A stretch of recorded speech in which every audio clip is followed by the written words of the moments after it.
أشهد أن لا إله إلا الله وحده لا شريك له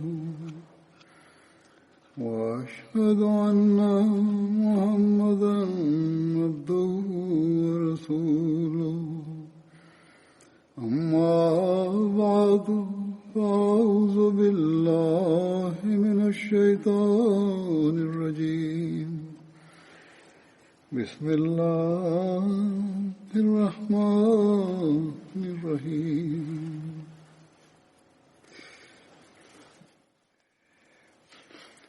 الحمد لله رب العالمين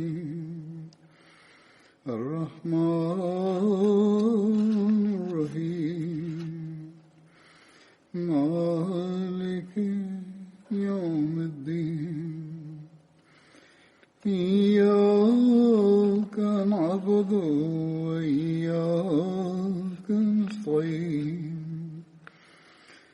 اهدنا الصراط المستقيم صراط الذين أنعمت عليهم غير المغضوب عليهم ولا الضالين.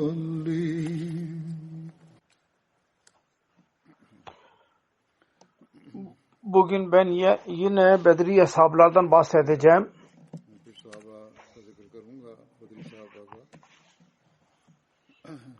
Onlardan zikredeceğim sahabinin adı Hazret Suheyb'dir, bin Sinan'dır radıyallahu anh. Hazret Suheyb'in babasının adı Sinan bin Malik ve annesinin adı Selema bint Kaid idi. Hazret Suheyb'in vatanı Musul idi. Hazret Hüseyin'in amcası yahut babası Kisra tarafından Abula'nın amiliydi. Abula Dicle'nin kenarında bir şehir idi. Daha sonra Basra olarak isimlendirildi. Romalılar bu bölgeye saldırdılar. Hazret Suheyb'i esir aldılar. Halbuki daha o zaman küçük yaştaydı.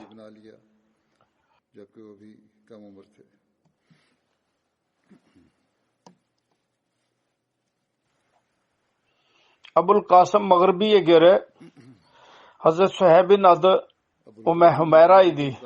Romalılar Suheyb ismini koydular. Hazret Suheyb'in rengi çok kırmızı idi. Ne boyu ne uzun ne de kısa idi. Koyu saçlı idi. Hazret Suheyb Romalılar arasında yetişti. Dilinde biraz kekemelik vardı.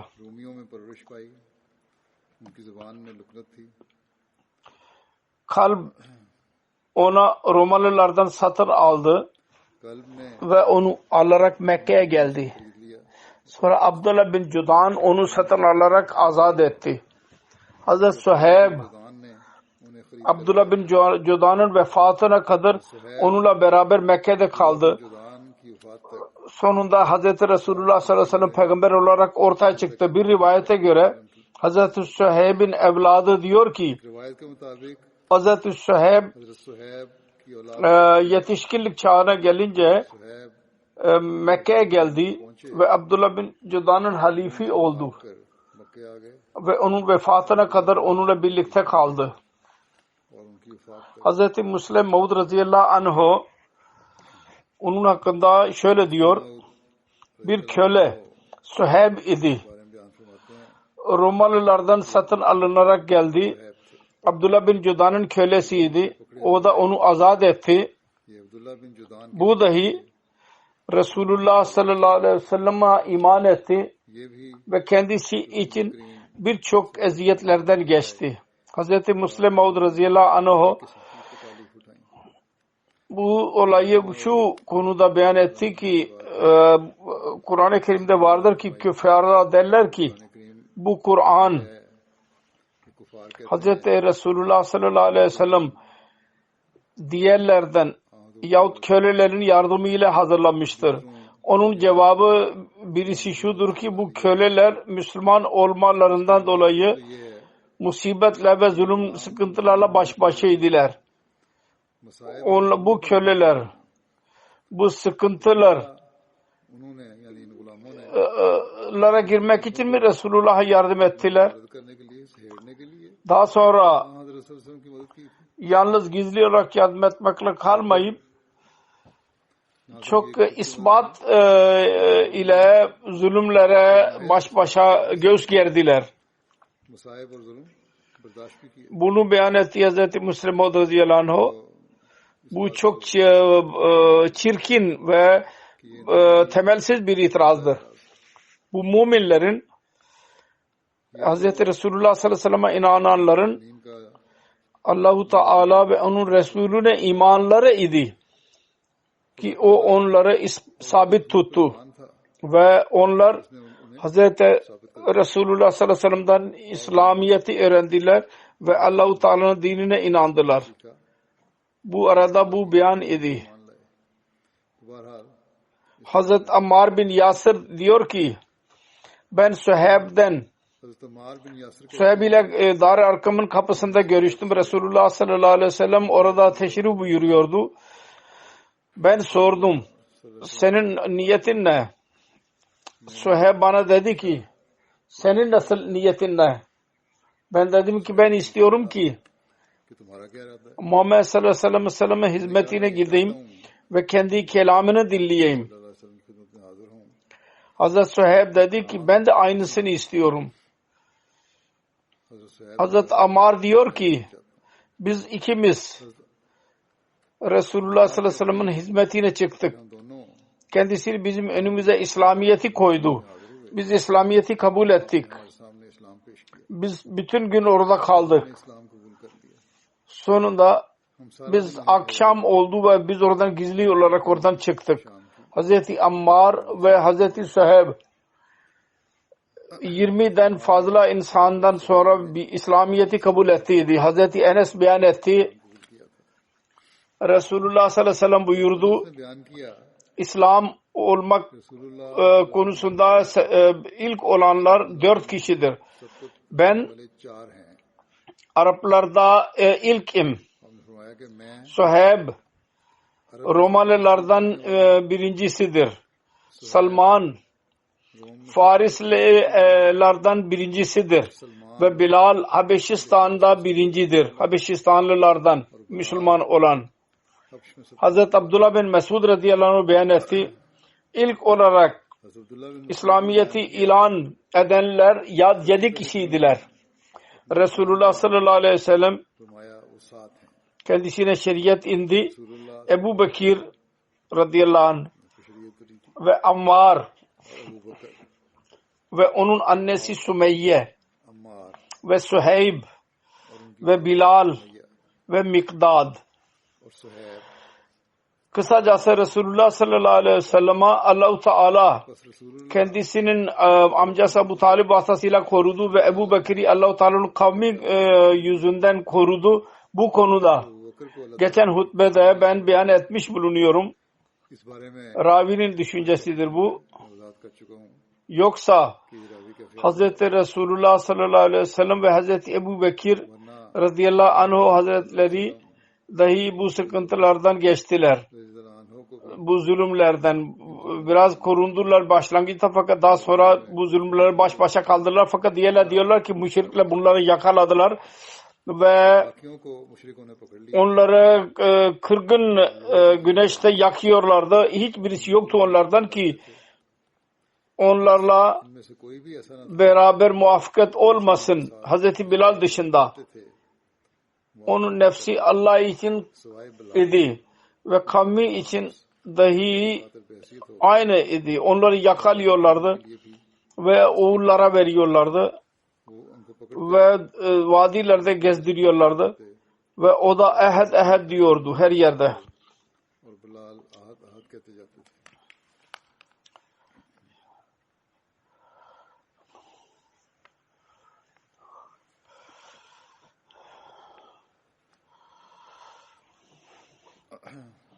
Her neyse bütün bunlar sıkıntılardan geçtiler. Söylediğim gibi सख्तियां दिन ve her birisi जैसे कि मैं kendi imanına sabit kaldı. और हर एक ने Fakat अपने ईमान पर साबित करने का इजहार किया, Hazreti Bilal hakkında लेकिन बहरहाल rivayet şöyledir. उस बिलाल के बारे में Kendisi büyük zulümlerden geçti. यही है, Sonra बहुत ज्यादा जुल्म beyan ediliyor ki Hazreti Süheyb फिर müminlerden idi. बयान किया जाता Onlar zayıf görülüyorlardı. Ve Mekke'de Allah yolunda eziyet veriliyordu onlara. और जिन्हें मक्के में Sıkıntılardan geçmesi gerektiği çok. तकलीफों से Bir rivayete göre बहुत ज्यादा गुजरना पड़ा। Hazreti Ammar bin Yasir o kadar kendisine eziyet verildi ki bilmiyordu ki ne yapıyor. इतनी तकलीफ दी, Hazreti Süheyb'in durumunda Ebu Faid, क्या कर रहे हैं? Hazreti Amir bin Fuhera ve diğer eshabların durumu da aynen böyleydi. Bu eshablar hakkında bu ayet indi. और दीगर साहब की थी। Summa inna rabbaka lillazina hajaru min ba'de ma futinu इन्ना रब्बा का summa jahadu हाजरू ve sabaru फोतेनु inna rabbaka min ba'deha lagafurur rahim. इन्ना रब्बा का मिन बादिहा लगफूरुर रहीम। इन्ना रब्बा का मिन बादिहा लगफूरुर रहीम। Senin Rabbim şüphesiz hicret edenler, फिर तेरे रब cihad edenleri ve sabredenleri şüphesiz senin Rabbin onları bağışlayan ve sık sık merhamet edendir. इसके बाद बहुत Bir rivayete göre Medine'ye doğru hicret edenlerden en son gelen मुताबिक Hazreti Ali ve Hazreti Süheyb bin Sinan idiler. पर आए वो हज़रत Ali Bu Nisf Rabi'ül Evvel olayıdır. Hazreti Resulullah sallallahu aleyhi ve sellem Kuba'da ikamet ediyordu. Medine için daha yola çıkmamıştı. Bir rivayet vardır. Hazreti Süheyb Medine hicret için çıktığı zaman müşriklerin bir taifesi kendisinin peşinden geldiler. Kendisi o indi आपको ताकुब ve hepsi bütün और तरकश में जो कुछ था dedi ki ey Kureyş taifesi sen bilmiyorsunuz ki ben en iyi ok atanlardan birisiyim. Allah adına yemin ediyorum siz bana ulaşamazsınız. Benim elimdeki bütün okları atmadıkça कि जितने तीर sonra ben kılıçla sizi öldüreceğim. Sonunda benim elimde bir şey baki kalmayacak. Onun için siz ne yaparsanız yapın. कि मेरे हाथ में Eğer benim malım istiyorsanız ben size malım hakkında söyleyeyim. माल चाहता Benim malım nerededir? तो मैं तुम्हें Siz benim yolumu terk edin. Onlar dediler ki tamam. Hazreti Süheyb anlattı. इन लोगों ने Ve onlar चुनांचे हजरत Resulullah sallallahu aleyhi ve sellem'in hizmetine çıktı. Hazreti Süheyb जब वो Hazreti Resulullah dedi ki bu alışveriş Ebu Yahya'ya fayda verdi. फरमाया Bu faydalı oldu kendisi için. Rabi diyor ki bu alışveriş bu ayet indi. Minen nas men yeşri nafsahu हुई वमिन अन्नास men yeşri nafsahu नफ्सहु men yeşri nafsahu ibtiga marzatillahi मन यशा vallahu raufun bil ibad. मर्ज़ातिल्लाह İnsanlardan öyle kimseler dahi vardır ki kendi canını Allah rızasının için satar ve Allah kulların hakkında रसूल के लिए çok merhamet edendir. Bir rivayet vardır. Hazreti Süheyb Mekke'den hicret ederek Resulullah sallallahu aleyhi ve sellem'in hizmetine geldi. O zaman Kuba'daydı. करके Kendisiyle birlikte Ebu Bekir, Hazreti Ömer dahi vardı. आ में थे O zaman आपके साथ हजरत अबू बकर और हजरत उमर भी yani Resulullah sallallahu aleyhi ve sellem ile birlikte Ebu Bekir ve Ömer radıyallahu anh dahiydiler. Önünde taze hurmalar vardı. Hazreti Kulsum bin Hudum getirdiydi. Süheyb yolda gözleri hastalandıydı को अशूब चश्म हो गया ve çok aç idi. Yolculuk yüzünden yorgunluk dahi vardı. Hazreti Süheyb hurma yemek için ilerledi ve Hazreti Ömer dedi ki ya Resulallah के लिए लपके Süheyb'e bak. Bakınız या रसूलुल्लाह gözlerinde hastalık vardır इधर देखें ve hurma yiyor. Resulullah dedi ki और वो खजूरें खा रहा है sen hurma mı yiyorsun? Senin gözlerinde hastalık var. कि तुम खजूर खा रहे हो Gözlerin şişmiştir. Akıyor. Hazreti Süheyb dedi ki ben gözümün iyi kısmından yiyorum. Bunun üzerine Hazreti Resulullah gülümsedi. Sonra Hazreti Suheyb Hazreti Ebu Bekir'e dedi ki siz bana söz verdiydiniz. Hicrete beraber götüreceksiniz beni. Fakat siz geldiniz ve beni bıraktınız. Sonra arz etti ya Resulallah sallallahu aleyhi ve sellem.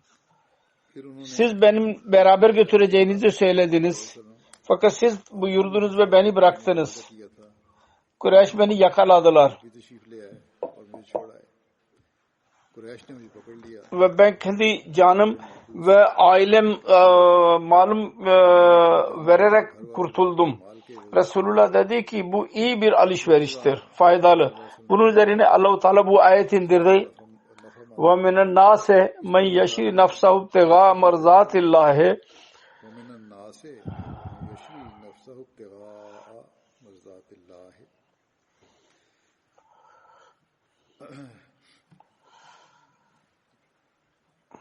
Vallahu raufun bil ibad. İnsanlardan öyle kimse dahi vardır ki kendi canının Allah rızasını elde etmek için satar ve Allah kullar hakkında çok merhamet edendir. Hazreti Suheyb radıyallahu anh arz etti ya Resulallah ben bir mud yol masrafı için aldıydım. Ben un ve onu ben yoğurduydum. Sonunda sizin huzurunuza geldim. Yalnız bu kadar yedim yolda. Hazreti Müslim Maud radıyallahu anh'u beyan eder onun hakkında. Suheyb zengin bir kimseydi. Ticaret ediyordu ve Mekke'nin haysiyetli kimselerden sayılıyordu. Fakat zengin olmasına rağmen azat olmasına rağmen köle değildi. Kureyş kendisini çok dövüyorlardı. Resulullah Medine hicret ederek gitti. Kendisinden sonra Suheyb dahi istedi ki o da hicret ederek Medine'ye gitsin. Fakat Mekke'deki insanlar mani oldular ve dediler ki burada kazandığı parayı Mekke dışına götüremezsin. Mekke'den gitmene izin vermeyeceğiz. Suheyb dedi ki eğer bütün bu malı bırakırsam siz benim gitmeme izin verir misiniz? Onlar razı oldular. Ve kendisi bütün parasını Mekkelilere vererek eli boş Medine'ye gitti. Ve Resulullah sallallahu aleyhi ve sellem'in hizmetine girdi. Resulullah dedi ki Suheyb senin bu alışverişin ilk olarak eski alışverişlerinden daha faydalıdır. Eski sebeplere göre sen para alıyordun. Şimdi para yerine sen imanı elde ettin.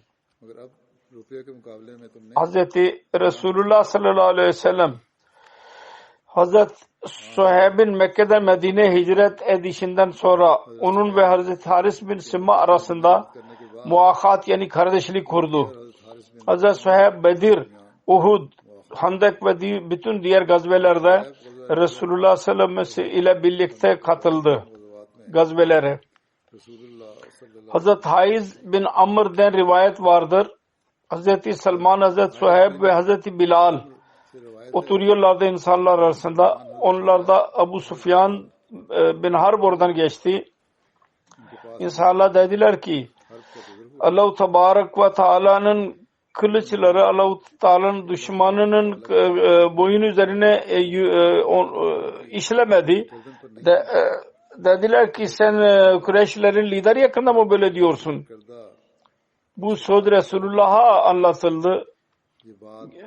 Resulullah dedi ki Ebu Bekir şayet sen onu öfkelendirdin. Eğer sen onu öfkelendirmişsen kendi Rabbini öfkelendirmişsin. Tebarek ve Teala. Hazreti Ebu Bekir tekrar onlara gitti ve dedi ki bizim kardeşlerimiz siz beni öfkelendiniz belki de. Onlar dediler ki hayır Ebu Bekir Allah sizi affeylesin, mağfiret eylesin. Hazreti Suheyb beyan eder.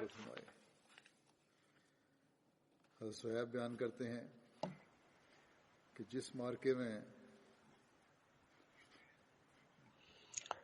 Hazreti Resulullah'ın ortak olduğu gazvede ben mevcut idim. Resulullah sallallahu aleyhi ve sellem hangi biat aldıysa ben ortak idim. Orada mevcut idim. Resulullah hangi seriye gönderdiyse ben ona katıldım. Resulullah hangi gazve için çıktıysa ben kendisiyle birlikte idim. Ben kendisinin sağında yahut solunda olurdum. İnsanlar önden tehlike duyurdukları zaman ben insanların önünde olurdum. Arkadan tehlike duydukları zaman ben onların arkasında olurdum. Ve ben hiçbir zaman Resulullah sallallahu aleyhi ve sellem'i düşmanları ve kendi aramda ben onu bırakmadım. Sonunda Resulullah vefat etti. Yani Resulullah vefat etti. Hazreti Süheyb yaşlılıkta insanları toplayarak çok lütfüyle kendi savaş olaylarından bahsederdi. Hazreti Süheyb'in dilinde acemilik vardı. Arapların şivesi yoktu. Zeyd bin Aslam babasından rivayet eder. Ben Hazreti Ömer ile birlikte yürüdüm. Sonunda Hazreti Süheyb'in bir bahçesine girdi. Aliye yerindeydi. Hazreti Süheyb Hazreti Ömer'i görünce dedi ki Yannas Yannas. Hazreti Ömer dedi ki Annas diyor. Hazret dedi ki ne oldu buna? İnsanları niye çağırıyor? Diyor ki ravi dedi ki ben arz ettim. Kendi kölesini çağırıyor. Adı Yuhannas'tır. Dilinde kekemelik olduğundan dolayı öyle diyor. Hazreti Ömer dedi ki ey Süheyb konuştular. Ondan sonra Hazreti Ömer dedi ki ey Süheyb 3 şey dışında ben sende bir ayıp görmüyorum. Eğer sende olmasaydı ben başka birisini senden daha üstün tutmazdım. Ben görüyorum ki seni kendine araba mansup ediyorsun. Halbuki senin dilin acemidir. Künyesi Ebu Yahya diyorsun. O bir peygamberin ismidir. Ve kendi malını çok boşa harcıyorsun. Hazreti Süheyb cevaben verdi dedi ki benim malımı boşa harcamak konusuna gelince ben nerede harcama gerekliyse orada harcıyorum. Benim künyeme gelince Hazreti Resulullah sallallahu aleyhi ve sellem Ebu Yahya koyduydu. Ve ben onu asla bırakmayacağım. Araba intisap etmeme gelince Romalılar küçüklükte beni esir tuttular. Onun için ben onların dilini öğrendim. Ben kabile Namir bin Kasid'den idim.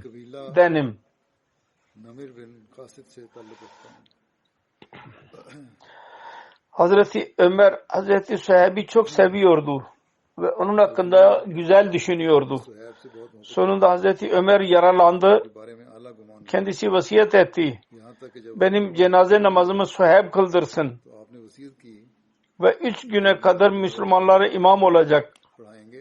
Sonunda şura sahipleri halife konusunda anlaşacaklar.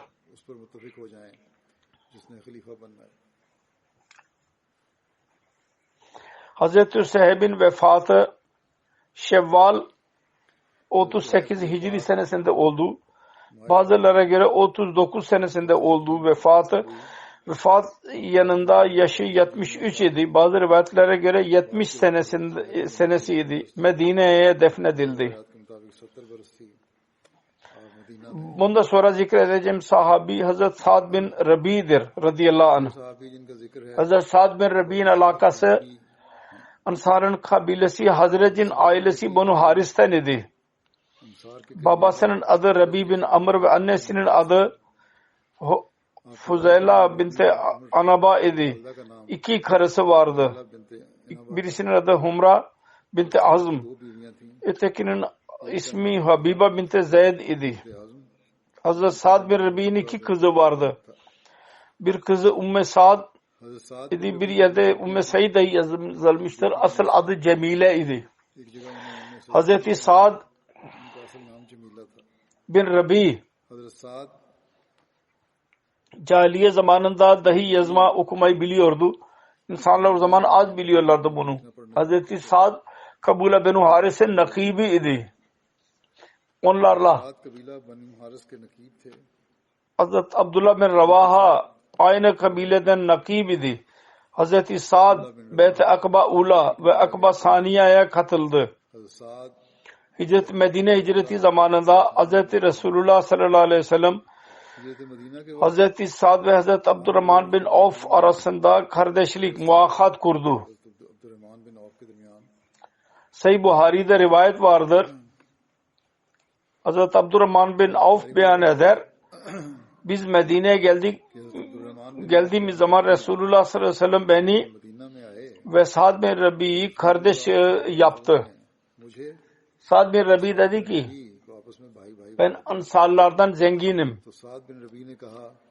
Bölerek nısf mal size vereyim.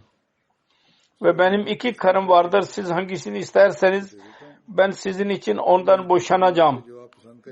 İddeti geçince siz onunla nikahlanın. Bunu dinleyerek Hazreti Abdurrahman Hazreti Sa'd'a dedi ki ben asla buna muhtaç değilim. Bana yalnız şunu söyle. Burada bir ticaret yapılan bir çarşı var mı? Hazreti Sa'd dedi ki Kaynuka'nın çarşısı var. Hazreti Abdurrahman bunu öğrendikten sonra sabahleyin oraya gitti ve panir ve yağ getirdi. Sonra her sabah oraya giderdi. Belli bir müddet geçmemişti ki Hazreti Abdurrahman bir geldi ve zaferan vardı üzerinde izi. Resulullah sordu. Resulullah'ın huzuruna gitti. Resulullah sordu. Sen evlendin mi? Zaferan izi var. Evlendi diye düşünüyordu. Resulullah sallallahu aleyhi ve sellem sordu. Sen evlendin mi? Arz etti ki evet. Resulullah dedi ki kiminle? Dedim ki Ansar'ın bir hanımıyla, bir bayanıyla. Resul kendisi dedi ki ne kadar mihir verdin? Arz etti bir altın külçe verdim. Resulullah dedi ki velime yap. İster bir keçiden olsun. Velime davet dikkatini çekti. Hazreti Sa'd bin Rabi Bedir ve Uhud gazvelerine katıldı. Ve Uhud gazvesinde şehit düştü. Uhud günü Resulullah sallallahu aleyhi ve sellem buyurdu. Benim yanımda Sa'd bin Rabi'nin haberini kim getirecek? Adman birisi arz etti ki ben getireceğim. O öldürülenler arasında aramaya başladı. Hazreti Sa'd onu görünce dedi ki senin durumun nasıldır? Dedi ki bana Resulullah sallallahu aleyhi ve sellem beni gönderdi ki ben sizin haberinizi ona götüreyim. O dedi ki Hazreti Resulullah sallallahu aleyhi ve sellem hizmetine benim selamımı götür ve Resulullah sallallahu aleyhi ve sellem'e haber ver. 12 yara aldım ve benimle savaşanlar cehenneme girdiler. Yani benimle savaşanların hepsini öldürdüm ben. Ve benim kavmime söyle. Onlar için Allah-u Teala'nın yanında bir özür olmayacak. Eğer Resulullah sallallahu aleyhi ve sellem şehit düşerse ve sizlerden birisi canlı kalırsa beyan ediliyor ki her kim onun yanına gittiyse Hazreti Ubay bin Kabe'di. Hazreti Sa'd Ubay bin Kabe dedi ki kavmine de Sa'd bin Rabi size diyor ki Allah'tan korkun. Ve başka bir rivayet dahi vardır. Akva gecesi siz bir söz verdiniz Resulullah sallallahu aleyhi ve sellem'e. Onu hatırlayınız. Allah adına yemin ediyorum. Allah yanında sizin bir özrünüz olmayacak. Eğer kafirler sizin peygamberinize ulaşırlarsa ve aranızdan bir tek göz hareket ediyorsa, yani bir tek kişi bile canlı baki kalırsa özür olmayacak Allah katında. Hazreti Ubey bin Ka'b beyan eder. Ben daha oradaydım. Hazreti Sa'd yanındaydım. Hazreti Sa'd bin Rabi vefat etti. Yaralıydı. Ben Resulullah sallallahu aleyhi ve sellem'in hizmetine geri geldim ve kendisine haber verdim. Bu konuştum. Onun durumu budur. Şehit oldu. Bunun üzerine Resulullah sallallahu aleyhi ve sellem buyurdu. Allah-u Teala ona merhamet eylesin. Hayatında ve ölümünden sonra dahi Allah ve onun Resulünü seviyordu. Hayır hahı idi. Hazreti Sa'd ve Hazreti Harica bir kabirde, bir mezarda defnedildiler.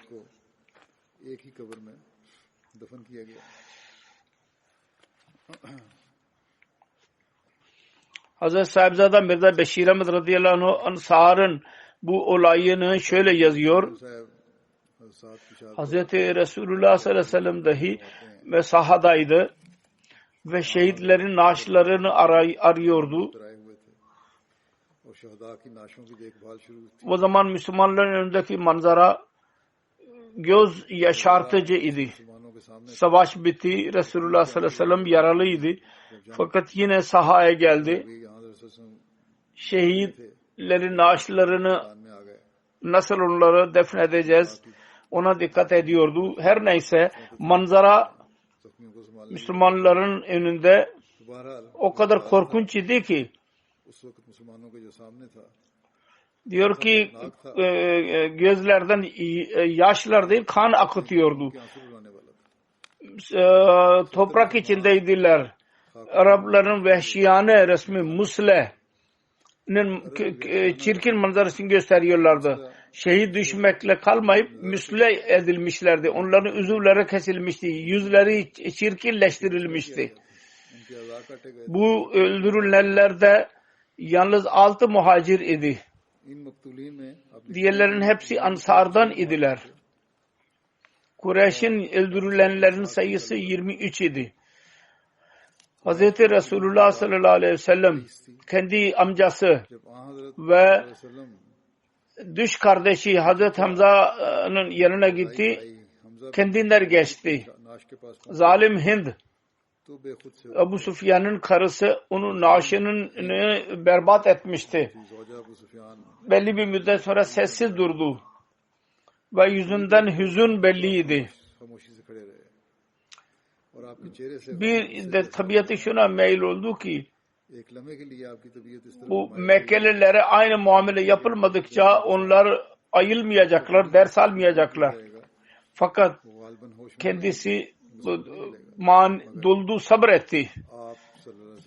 Ondan sonra Resulullah sallallahu aleyhi ve sellem musle geleneği, insanların çehrini değiştirmek, uzuvlarını kesmek ebedi olarak onu yasak etti İslam'da ve dedi ki düşman ne yaparsa yapsın siz bu gibi vahşiyane yoldan uzak durun her durumda ve iyilik ve ihsan durumunu benimseyin. Kendisinin halası Safiye binti Muttalib kardeşini çok seviyordu Hamza'yı. O da Müslümanın yenilgisini haberini alınca Medine'den çıktı. Hazreti Resulullah onun önünde onun oğlu Zübeyir bin al-Avam buyurdu. Şöyle dedi. Kendi annene dayının naaşını gösterme. Fakat kız kardeşinin sevgisi bırakmıyordu onu. Rahatsız ediyordu. Oğlu dedi ki bakmayınız naaşa Hamza'nın. Çünkü musle yapılmıştır. Yüzü çirkinleştirilmiştir. Israr etti ve dedi ki mutlaka ben göreceğim. Ben söz veriyorum ki sabredeceğim. Ve ağlamayacağım. Bir kelime çıkartmayacağım. Gitti. Ve kardeşinin naaşını görerek inna lillahi ve inna ileyhi raciun okuyarak sessiz kaldı. इन्ना लिल्लाहि व इन्ना इलैहि yazıyor. पढ़ती हुई खामोश हो गई Kureyşler diğer eshapların naaşlarıyla aynı muamele yaptıydı. कि कुरैश ने Hazreti Resulullah sallallahu aleyhi ve sellem'in halasının oğlu Abdullah bin Cahş'ın naaşı çirkinleştirilmişti. Abdullah Resulullah sallallahu aleyhi ve sellem पूरी तरह बिगाड़ा गया था bir naaştan हजरत başka naaşa teveccüh ediyordu. एक नाश से हटकर Kendi yüzünde hüzün daha da çoğalıyordu. Sonra o sefer Resulullah sallallahu aleyhi ve sellem buyurdu. Birisi bakıp gitsin ki Sa'd bin Rabi फरमाया Ansar'ın reisinin ne durumdadır? Şehit midir ya diri midir? Rice से Çünkü savaş anında ben onu gördüm. Düşmanın arasındaydı. मैंने लड़ाई के वक्त देखा था Bunun bir Ansari sahabi Ubay bin Kab gitti कि फरमाने पर ve sahada baktı, aradı, Sa'd ve öğrenemedi. मैदान में Sonunda yüksek sesle seslenmeye başladı. Sa'd'ın ismini söyledi. ऊंची Fakat yine sus bir şey bulunamadı. Geri gitmek üzereydi. कोई सुराग न मिला मायूस Düşündü.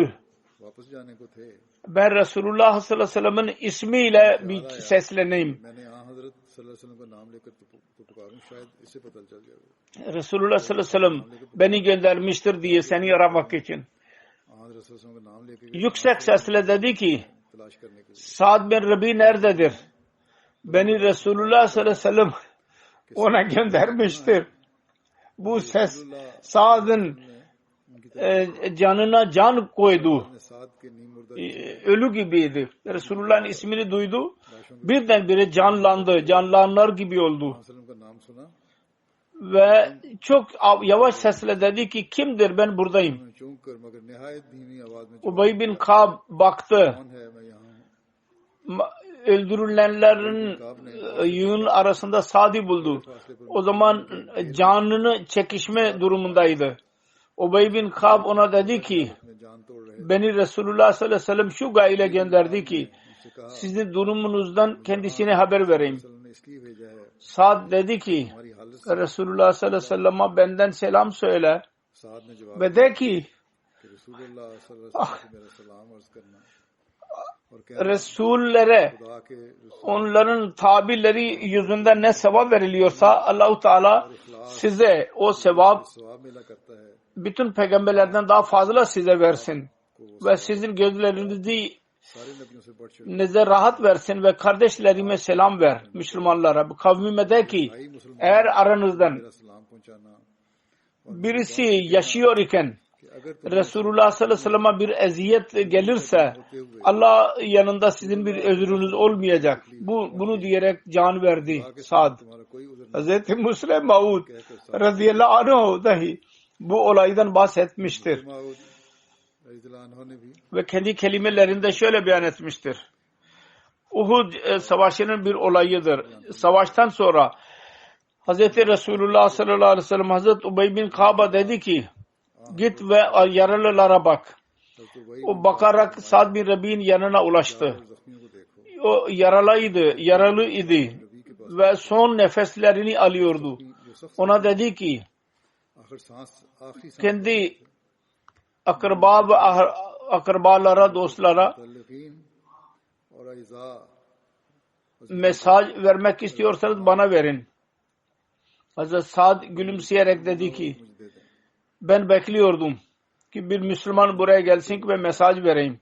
कि मैं मुंतज़िर Sen benim elime el ver, söz ver. आए तो पैगाम दूं Benim mesajımı mutlaka ulaştıracaksın.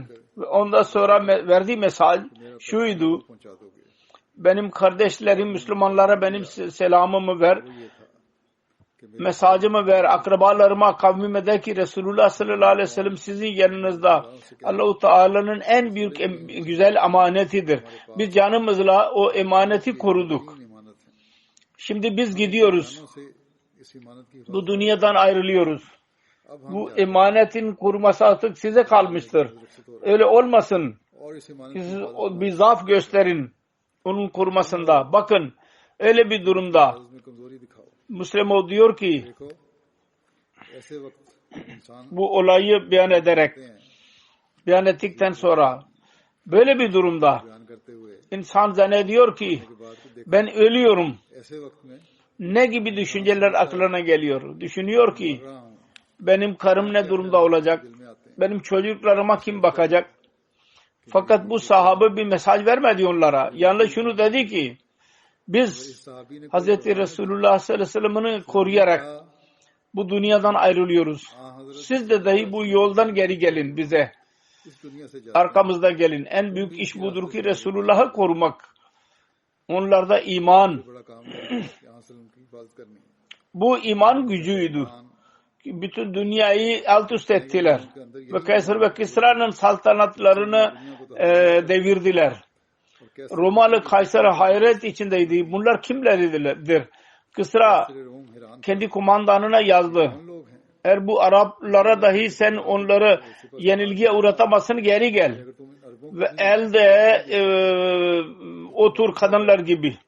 और घर में चूड़ियां पहनकर बैठो Bunları ये उसने कहा अपने जर्नैल को कि ये गोएं खाने वाले aç insanlardır. Onlar yemek bilemiyorlar. नहीं रोक सकते बल्कि मामूली लोग हैं Dedi ki bunlar insanlar değil. Bunlar bir beladırlar. ये तो आदमी मर Kılıçlar ve mızraklar üzerinden atlıyorlar. Öyle coşku vardır onlarda. मेजों के ऊपर से कूदते हुए आते हैं ऐसा इनमें जो Biz onları nasıl yenilgiye uğratabiliriz? Bir seferinde इनको हम दुश्मन Hazreti Sa'd bin Rabi'nin kızı Ümmü Sa'd Hazreti Ebu Bakir'in yanına geldi. Onun için kendi çarşafını serdi. Hazreti Ömer geldi. के लिए Sorduk bu kimdir? कपड़ा बिछा दिया Hazreti Ebu Bakir dedi ki bu öyle insanın kızıdır. Ki benden ve senden daha iyiydi. ये उस शख्स Hazreti Ömer dedi ki Resulullah'ın halifesi bu kimdir?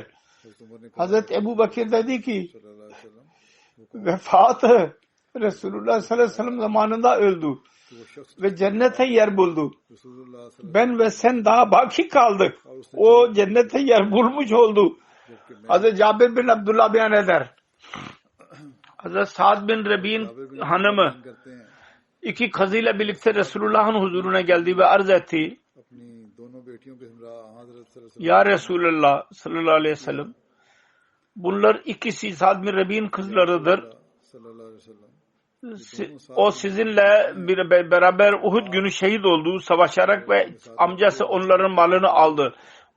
Terekesini aldı. Onlara bir şey vermedi. Onlar için mal bırakmadı. बचाने ले लिए Ve her ikinin nikahı dahi olamaz. Bunların elinde bir mal olmadıkça. Resulullah buyurdu.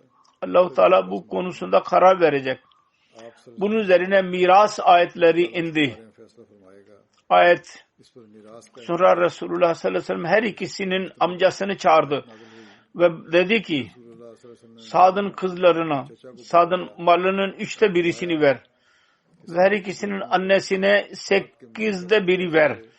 Geri kalan senindir. को 8वां हिस्सा दो Bu konuda olaydan bahsederek Hz. Mirza Beşir Ahmed radıyallahu anh detaylarını şöyle yazmıştır.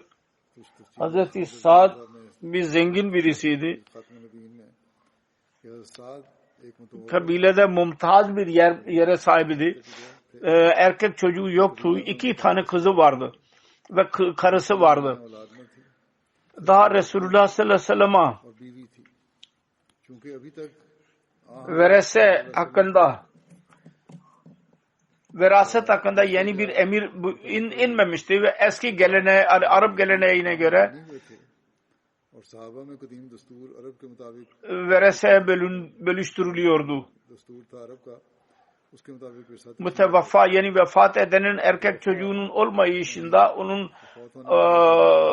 dede tarafından akrabalar tereke sahip oluyordu ve karısı ve kızları boş kalıyorlardı. और बेवा और लड़की Bunun üzerine Hazreti Sa'd bin Rabi'nin şehadeti üzerine kardeşi bütün mala el koydu साद बिन रवि की शहादत पर ve onun dulu ve kızları boş kaldılar. Bu sıkıntıdan perişan olarak Hazreti Sa'd'ın dul kadını 2 kızını alarak Hazreti Resulullah sallallahu aleyhi ve sellem'in huzuruna çıktı. इन दोनों लड़कियों को साथ ले Ve bütün her şeyi arz ettikten sonra perişan olduğunu beyan etti. Hazreti Resulullah sallallahu aleyhi ve sellem अपनी परेशानी का जिक्र किया हजरत सल्लल्लाहु अलैहि वसल्लम eziyet duydu bundan. इस दर्द के Bu konusunda Allah-u Teala tarafından kendisine bir emir inmemişti. इस मामले में Kendisi dedi ki siz bekleyin. ahkam नाज़िल नहीं हुए थे। Sonra Allah-u Teala tarafından emrederlerse karar vereceğim ona göre. ahkam खुदा की तरफ Resulullah sallallahu aleyhi ve sellem ondan sonra teveccüh etti ve daha fazla zaman geçmemişti ki kendisine verese konusunda और अभी ज्यादा वक्त नहीं bazı ayetler indirildi. O da Kur'an-ı Kerim'in Nisa suresinde beyan edilmiştir. Bunun üzerine Hazreti Resulullah sallallahu aleyhi ve sellem Sa'd'ın kardeşini çağırdı ve ona dedi ki आपने Sa'd'ın terekesinden 2 sülüs kızlarını ve bir somun से दो kendi yengene ver, geri kalanı sen al. O zamandan beri bu verese konusunda yeni buyruklar vardır. वर्षा के Ve buna göre जदीद ahkam karı evlat sahibi olan kocasından 8'de birini alacak ve erkek oğluğa sahip olmayandan 4'te birini sahip olacak ve kızlar के चारों में से की erkek kardeşlerinin yarısını alacak ve eğer erkek olmazsa निस्बत निस्फ हिस्से की 2 sülüs भाई ना हो तो सारे yahut yarı साथ दो सुलुस या ya निस्फ की 3/4 या निस्फ की ve anne evlat sahibi konusunda malından 6 biri ve yahut 3'te birinin sahibi olacak eğer evladı yoksa तीसरे हिस्से की ve herkesin हकदार करार payı karar verildi ve fıtri hak her kadının ki ondan alınmıştı geri verildi ona. जो उससे छीना जा चुका था Hazreti Mirza Beşir Ahmet radıyallahu anh bir not yazmıştır. Mirza Bashir Diyor ki ben एक नोट लिखा है bu konuda şunu da söylemek हैं कि मैं gerekli görüyorum. कहना भी Gayri zaruri olmayacak bu. Resulullah sallallahu aleyhi ve sellem'in talimatının imtiyazından birisi şudur ki kendisi kadının tabakasının bütün caiz ve vacip hakları korudu tamamen. Hak şudur ki वाजबी हुकूक dünyanın tarihinde kendisinden daha önce yahut kendisinden sonra dahi öyle bir insan geçmemiştir ki kadınları o kadar korumuş olsun siz onun gibi. Versede ve evlilikte karı kocanın ilişkilerinde boşanma ve boşanmakta, evlenmekte ताल्लुकात में तलाक और malı kullanma konusunda, tahsil konusunda, terbiye konusunda çocukların ve ülke ve muameleleri konusunda, kişisel hürriyeti konusunda, din hakları ve sorumlulukları konusunda, din ve dünyanın her sahasındaki kadının ayak basabildiği yerde Resulullah sallallahu aleyhi ve sellem onun bütün vacip haklarını korumuştur. Ve onun haklarını korumak ümmet için mukaddes bir emanet ve farz olarak beyan etmiştir. Bu sebeptendir ki Arap'ın kadınları kendi gelişini bir necat mesajını görüyordu kendisi için. की बेइज्जत को अपने लिए Sonra diyor ki रात का पैगाम समझती थी ben kendi yolumdan आप लिखते हैं uzak duruyorum yazdığım konudan पढ़ता यानी उन्होंने जो बयान हो रहा है sir detaylarını beyan ederdim. Fakat ben beyan ederdim ki अगर मैं मजीद इसकी तफसीलात बयान konu beyan bu edilmiyordu. Kadınların hakları. Onun için beyan edemem. Yoksa ben beyan ederdim ki kadınlar konusunda Resulullah'ın talimatı gerçekten o kadar yücedir. आपकी तालीम Dünyanın hiçbir din ve hiçbir temeddün oraya ulaşmamıştır. Ve şüphesiz kendisini bu sevimli sözü derin bir doğruluğa आपका ये प्यारा beyan eder ki hubbeba ileyye min dünyakum पर मबनी है an-nisa'u कि हुब्बा इलैया मिन ve tibu ve cu'ilet दुनियाकुम अन्निसाउ eni fissalat. व जुइलत कुर्रतु Dünyanın malları arasında benim tıklatıma sevgi verilmiştir. O da kadın ve güzel kokudur. Fakat benim gözümün दिया गया है rahatı ibadettir, namazdır. Bugünkü dünya नमाज यानी इबादत इलाही में रखी गई kadının haklarından bahsediyor ve yüzeysel bazı şeyleri ibadet hürriyet ile alakası olmayan şeyleri alıyor. खाकर İslam का आज़ादी से कोई ताल्लुक नहीं getirdiği yasaklar dahi kadının hürmetini korumak için ve ev rahatını ve neslin terbiyesi için yasaklar getirmiştir. Onlara itiraz ederler. İslamiyet'e itiraz ederken. Halbuki gerçek şudur ki kadının hürriyeti ve onun haklarını korumanın talimatı İslamiyet'indir. Ancak dua ediyorum dünya bu gerçeği anlayarak pisliklerden ve fesatlardan korunabilsin. Ve bizim kadınlarımız dahi bu gerçeği anlasınlar. Bazen dünyanın arkasından yürüyorlar. Dünya şöyle diyorlar. Gerçeği anlasınlar. Ve Allah-u Teala kadınlara bir makam vermiştir. Mertebe vermiştir. Onu anlasınlar. Çünkü ne bir din vermiştir onu ne de sözde aydın kadın haklarını koruyan hareketler onu kadına vermiştir. Allah-u Teala erkeklere dahi İslamiye talimatına göre kadınların hak vermeleri kendilerine nasip etsin. Ki bu toplum barış dolu bir toplum olsun.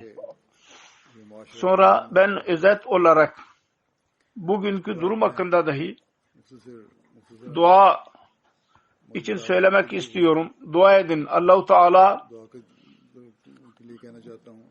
korona vebasından ve afetlerinden dünyayı korusun. İnsanlara akıl versin. Onların bekası ve korunması bir Allah'a yönelmek ve birbirlerine hakkını vermektedir. Dünyadan fitne ve fesat yok etmek için hükümetler Allah-u Teala akıl versin. İnsaftan yana nizam yürüsünler. Amerika'da dahi bugünlerde rahatsızlık vardır. Bundan her Ahmedi Allah-u Teala özellikle bunun kötü neticelerinden korusun. Orada amme insanlara dahi doğru bir şekilde kendi taleplerini ve haklarını almak kendilerine nasip eylesin. Caiz olarak eğer Afrikan kendi evlerine ateşe verirlerse zarar görecekler. Birçok Afrikalılar liderler dediler ki kendi evlerinizi ateşe vermeyiniz. Haklarınızı alın ve caiz bir şekilde alın. Hükümet protesto dahi olabilir. Hükümetin izin verdiği ölçüde. Fakat evlerini yakmak zararlı olacak, faydalı olmayacak. Onun için bu konuda protesto edenler dahi düşünmelidirler. Her neyse hükümet nizamı dahi anlamalı. Bütün bunlar fesatlar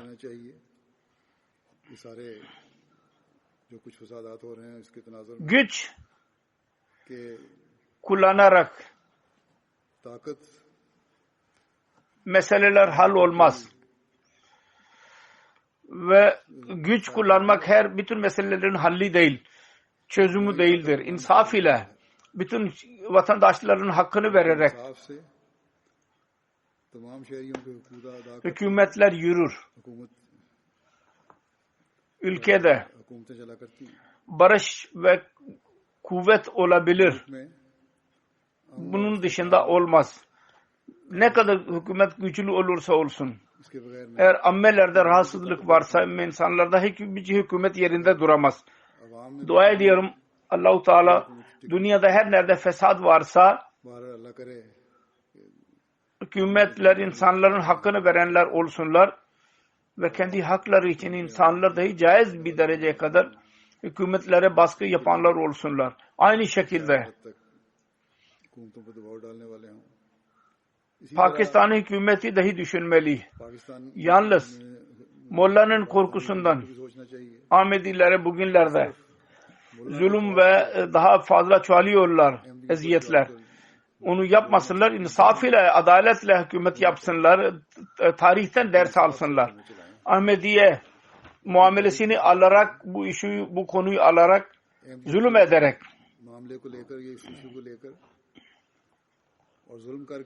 eski hükümeti yürüyemedi.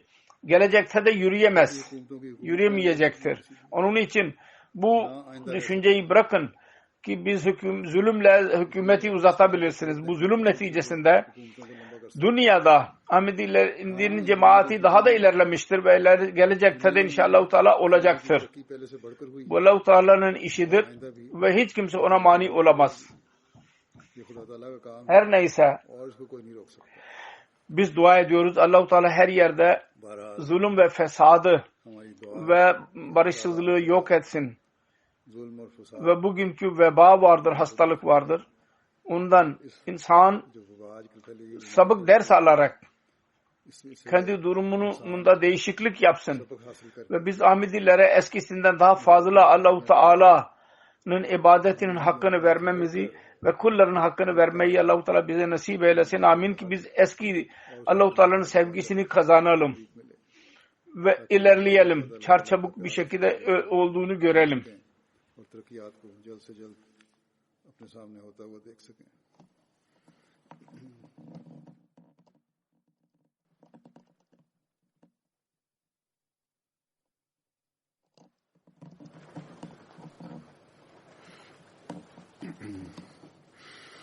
Elhamdülillah